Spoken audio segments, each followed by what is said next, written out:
You remember it wrong. Not sometimes, not occasionally, constantly. And here's what should terrify you. Someone else might be doing it on purpose. Research shows that 70% of our memories are reconstructed incorrectly every single time we recall them, and toxic people know this. They've weaponized your brain's biggest vulnerability. Right now, as you're watching this, there's a psychological phenomenon happening inside your skull that makes you the perfect victim for memory manipulation. And the worst part? You won't even know it's happening until you've already lost yourself completely. Let me tell you something they don't teach in psychology classes. Your memory isn't a video recorder. It's a Wikipedia page that anyone with access can edit. And some people have learned exactly how to log in. I've spent years studying clinical cases of gaslighting, narcissistic abuse, and psychological manipulation. I've read transcripts of therapy sessions where victims couldn't tell the difference between what actually happened and what their abuser told them happened. I've seen brain scans showing how traumatic relationships physically alter the hippocampus, the memory center of your brain. This isn't theory, this is documented neurological warfare. Elizabeth Loftus proved it in 1974. She showed people footage of a car accident, then asked them questions. Simple question. How fast were the cars going when they smashed into each other?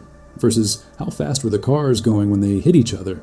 Just changing one word, smash to hit, altered their memory of the actual speed by an average of 20%. 1 week later, she asked if they saw broken glass in the footage. There was no broken glass, but 32% of people who heard the word smashed remembered seeing it. She didn't just influence their answers, she created a false memory. She edited their reality. And if a psychologist can do this with strangers in a lab using one word, imagine what someone who knows your vulnerabilities, your triggers, your deepest insecurities can do when they have unlimited access to your mind every single day.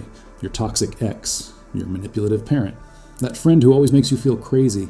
They're not just disagreeing with you, they're performing surgery on your sense of reality. Here's how it works. Stage 1. They challenge your perception. That's not what happened. You're remembering it wrong. Are you sure?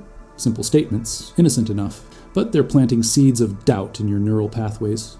Your brain, which already reconstructs memories imperfectly, starts second-guessing itself. The amygdala, your emotional center, flags these moments as significant. Cortisol floods your system. And here's the sick irony. Stress makes memory even less reliable.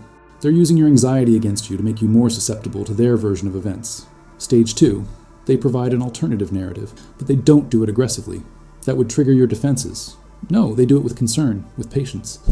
Honey, I think you're confused. What actually happened was... And then they tell you a story that might contain 70% truth and 30% strategic lies. Your brain can't tell the difference. There's a phenomenon called source monitoring error. Your mind struggles to distinguish between memories of things you experienced and memories of things you were told about. After hearing their version 3, 4, 5 times, your brain starts filing it under experienced rather than heard about. The neural pathways that store their fabricated version become stronger than the pathways storing what actually happened. Stage 3, they isolate you from reality checks. They subtly discourage you from talking to friends or family about the incident. Why would you tell them our private business? They're not just controlling the narrative. They're eliminating witnesses. They're removing any external validation that might contradict their edited version of reality.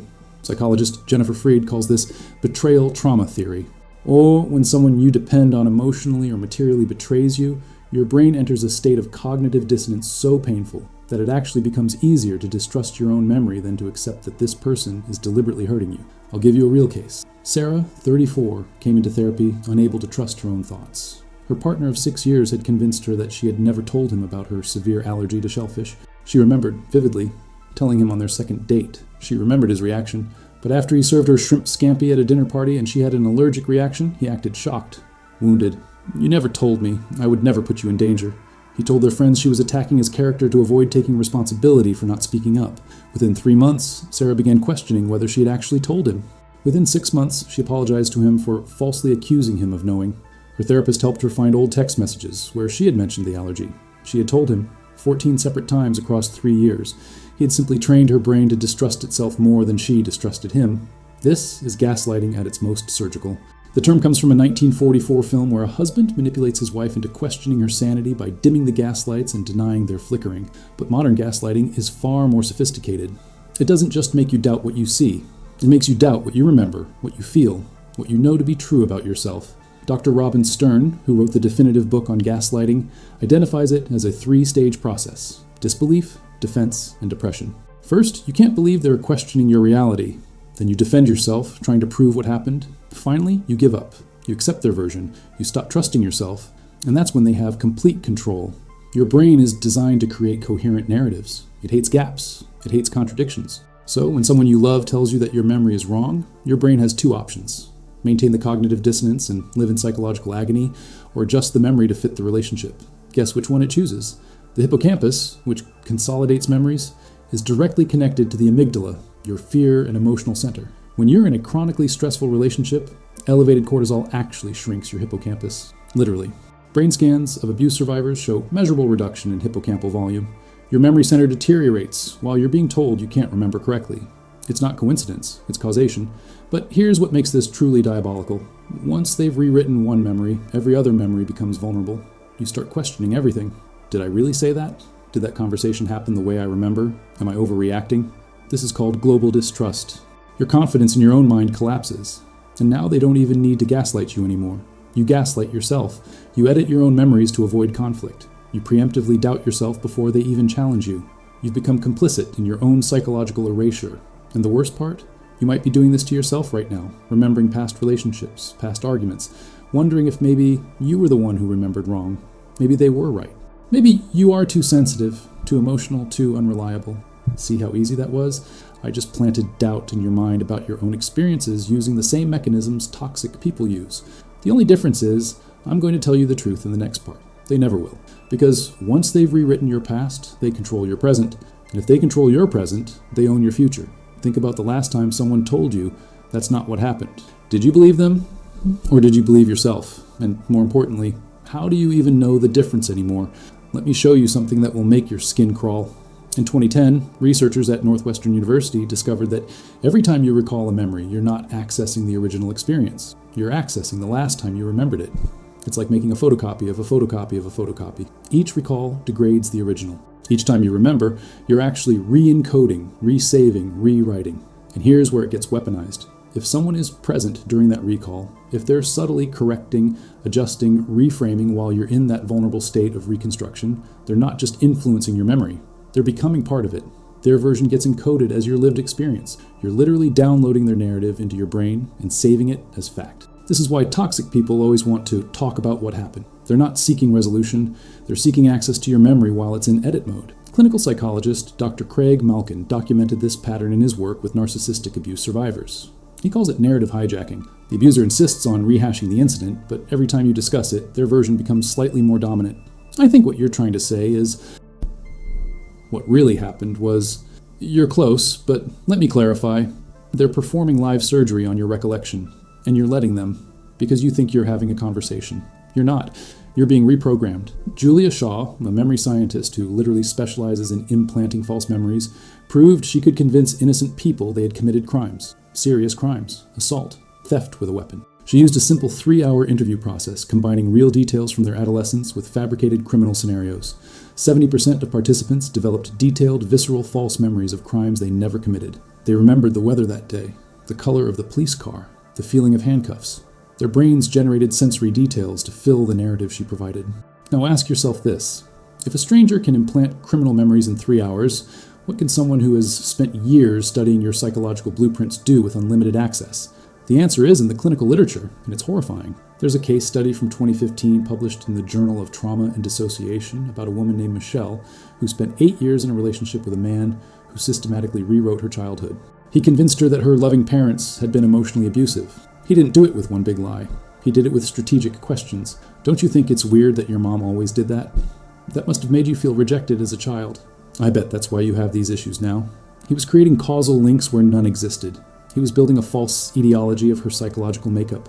By year 5, Michelle had developed entirely new memories of her childhood. Memories of neglect that never happened. Her brain had constructed scenes, filled in dialogues, generated emotions to support the narrative he had fed her. When she finally left him and returned to therapy, it took 2 years of cognitive work to disentangle his implanted memories from her actual past. Some memories remained permanently contaminated. She still doesn't know what's real. This is the part that should terrify you most. Memory contamination is often irreversible. Once the false memory is encoded and reinforced through repeated recall, it becomes neurologically indistinguishable from genuine memory. The same brain regions light up on fMRI scans. The same neural pathways fire. Your brain cannot tell the difference. You cannot tell the difference. The manipulation becomes your truth. And here's the really sick part. Even after you leave the toxic person, even after you know intellectually what they did, the false memories remain. You're left with a past that's partially fabricated and no reliable way to sort truth from fiction. But toxic people don't just rewrite specific memories, they rewrite your entire self-concept. Dr. Judith Herman, who pioneered trauma research, identified this as complex PTSD. When you're subjected to prolonged psychological abuse, you don't just lose trust in your memories. You lose trust in your judgment, your perceptions, your worth. The abuser creates what she calls learned helplessness. They train you to believe that your version of reality is inherently flawed, that you need them to interpret the world for you, that without their guidance, you can't trust your own mind. This isn't accidental. This is strategic, because once they've positioned themselves as the authority on your reality, they can make you believe anything. Let me give you the neuroscience behind why this works so devastatingly well. Your prefrontal cortex, the part of your brain responsible for critical thinking and reality testing, requires a baseline of psychological safety to function optimally. Chronic stress, the kind generated by toxic relationships, floods your system with cortisol and adrenaline. These hormones literally impair prefrontal cortex activity. Your ability to rationally evaluate information decreases. Meanwhile, your amygdala, the emotional fear center, becomes hyperactive. You're operating in survival mode, and in survival mode, your brain prioritizes attachment over accuracy. It's an evolutionary adaptation. Better to maintain connection with your tribe, even if they're hurting you, than to be cast out and die alone. So when the person you're attached to tells you that your memory is wrong, your traumatized brain is predisposed to believe them. Not because their version is true, but because disagreeing threatens your survival. This is how domestic violence victims end up defending their abusers, how cult members abandon observable reality, how hostages develop Stockholm Syndrome. The memory rewriting isn't happening despite the trauma, it's happening because of it. Dr. Bessel van der Kolk, who wrote the definitive text on trauma, explains that traumatized brains fragment memories. The hippocampus goes offline during extreme stress. Memories don't get properly encoded. They exist as disconnected sensory fragments, emotional states without context, physical sensations without narrative. And toxic people exploit these gaps. They provide the narrative. They connect the fragments according to their agenda. They become the narrator of your trauma. And because your brain desperately needs coherence, it accepts their story. Here's a practical example that will make this click. Think about arguments in toxic relationships. They follow a predictable pattern. Something happens. You feel hurt. You bring it up. They deny it happened that way. You insist. They get emotional, not angry, but hurt, wounded by your accusation. I can't believe you think I would do that. After everything I've done for you, you're really going to twist this around on me? Notice what just happened? You entered the conversation as the injured party. You left it as the perpetrator. The original incident, the thing that hurt you, is now buried under your guilt for hurting them by bringing it up. Your brain, desperately trying to resolve this cognitive dissonance, starts editing the original memory. Maybe it wasn't that bad. Maybe I overreacted. Maybe I hurt them worse by accusing them. The memory of your pain gets overwritten by the memory of their wounded reaction. You've just been hacked. And they'll do this every single time until you stop bringing things up. Until you stop trusting your emotional reactions. Until you apologize for things they did to you. This is called DARVO. Deny, attack, reverse victim, and offender. It's a documented manipulation tactic used by abusers. And it's devastatingly effective because it exploits your brain's need to maintain cognitive consistency. You can't simultaneously believe you're a good person and believe you're hurting someone you love, so your brain adjusts the memory to resolve the paradox. And just like that, you've gaslit yourself. Dr. George Simon, who specializes in manipulative personalities, explains that character-disturbed individuals don't experience cognitive dissonance the way normal people do. When their actions contradict their self-image, they don't feel discomfort. They simply revise the facts. They genuinely believe their false narratives. This makes them extraordinarily convincing. They're not lying in the traditional sense. They've rewritten their own memories to maintain their self-concept. And when someone believes their own bullshit that completely, it's almost impossible to resist. Their certainty overrides your uncertainty. Their confidence colonizes your doubt.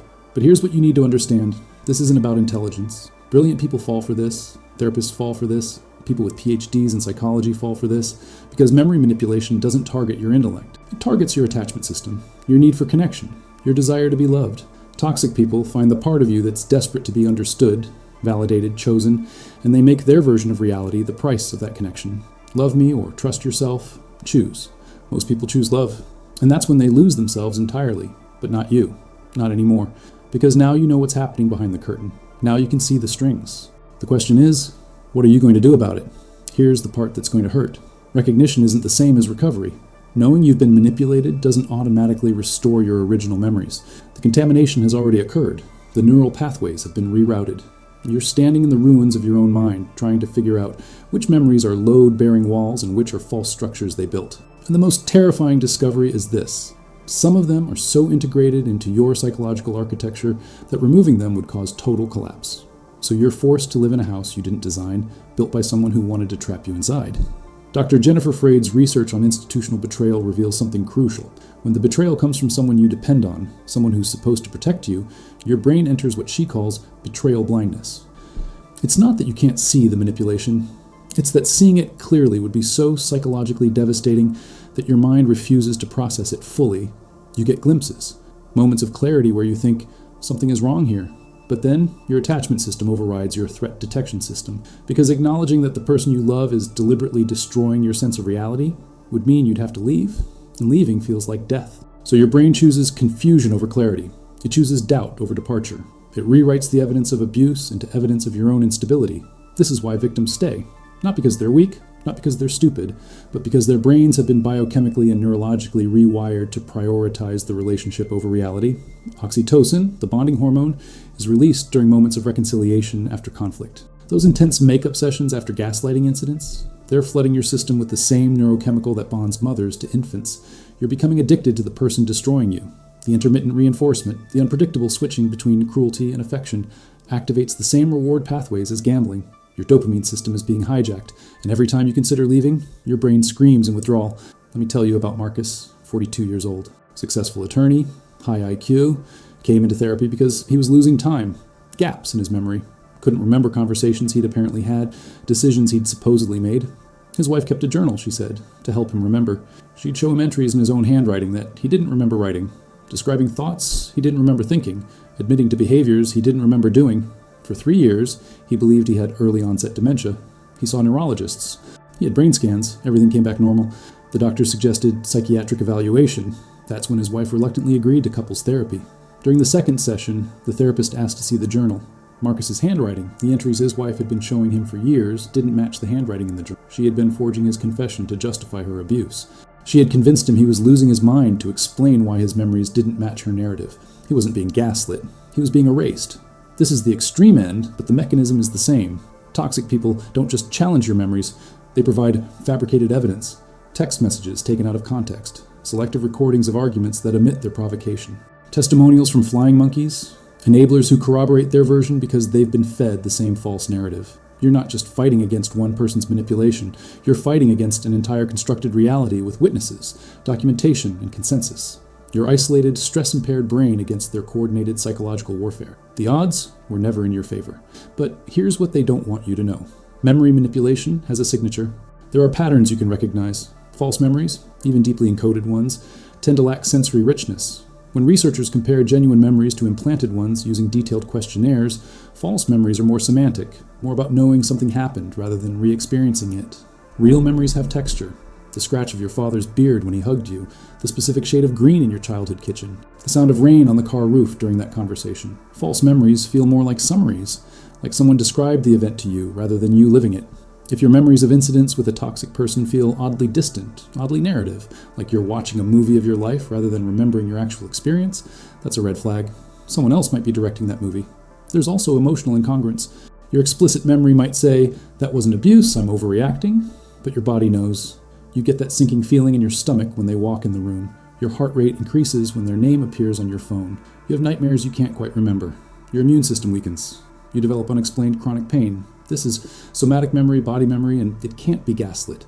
Your nervous system is still recording the truth, even when your conscious mind has been compromised. Dr. Kolk's research shows that trauma survivors often recover accurate memories, not through cognitive recall, but through body work, yoga, EMDR, somatic therapy. The body whispers what the mind has been forced to forget. And here's your way out. You need external validation. You need evidence that exists outside your contaminated memory system. Old text messages, emails, voice recordings, conversations with friends from before the manipulation started.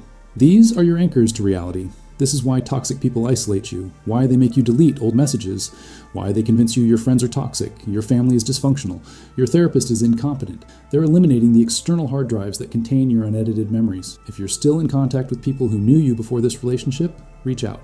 Ask them, am I different? Do I seem like myself? Their answers will terrify you, because they've been watching you disappear. Recovery from memory manipulation isn't about recovering the original memories. Most of them are permanently altered. Recovery is about accepting that you'll never have complete clarity about the past and learning to trust yourself in the present anyway. It's about building new memories that aren't contaminated. It's about recognizing that your uncertainty, your self-doubt, your confusion aren't character flaws. They're evidence of abuse. They're scars from psychological warfare. And the fact that you're questioning your reality isn't proof that you're crazy. It's proof that someone wanted you to feel crazy. Dr. Ramani Durvasula, who specializes in narcissistic abuse recovery, emphasizes that healing requires what she calls radical acceptance. You have to accept that some questions will never be answered, some memories will never be clear, some relationships will never make sense. You have to grieve the loss of your uncontaminated past. You have to mourn the person you were before someone decided to rewrite you. And then you have to make a choice. You can spend the rest of your life trying to reconstruct what was taken from you, or you can start building something new on top of the ruins. But here's what I want you to remember. The fact that your memories can be manipulated doesn't mean they're worthless. The fact that you've been gaslit doesn't mean you're broken. Your brain did exactly what it was designed to do. It prioritized survival. It maintained attachment. It protected you from psychological annihilation the only way it knew how, by compromising accuracy for continuity. That's not weakness. That's adaptation. The problem was never your mind. The problem was the person who decided to weaponize its vulnerabilities. And if you're watching this and recognizing these patterns in your current relationship, I need you to understand something. It doesn't get better. Memory manipulation doesn't plateau. It escalates, because each successful rewrite makes the next one easier.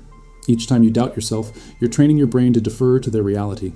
The longer you stay, the less of you remains. Eventually, you won't just question your memories. You'll question whether you deserve to have your own memories at all. You'll apologize for remembering. You'll feel guilty for trusting your own mind. And that's when they've won completely. So here's my question for you, and I want you to sit with this. Right now, in this moment, do you trust yourself? Not what someone told you about yourself, not what you think you should feel, but what you actually feel. That knot in your stomach, that voice in your head saying something is wrong, that exhaustion from constantly defending your reality. Trust that, because your body remembers what your mind has been forced to forget. And that feeling, that unshakable sense that you're living in someone else's story, that's not paranoia. That's clarity trying to break through the programming. The next time someone tells you that's not what happened, notice your physical response before your mental one. Notice if your chest tightens, if your breath gets shallow, if you feel that familiar resignation, that here we go again feeling. That's your nervous system telling you the truth. And maybe, just maybe, it's time to trust that truth more than you trust their version. Maybe it's time to believe your body over their words. Maybe it's time to remember that loving someone doesn't require erasing yourself. Because here's the final, most important thing I need you to understand. The goal isn't to have perfect memories. The goal is to have ownership over your own mind again. And that starts with one simple, terrifying, liberating decision. I'm going to trust myself even when I'm uncertain. Especially when I'm uncertain. Because uncertainty isn't evidence of unreliability. Sometimes uncertainty is evidence that someone spent years making sure you'd never trust yourself again. And reclaiming that trust, reclaiming your right to your own internal experience, that's not healing. That's revolution.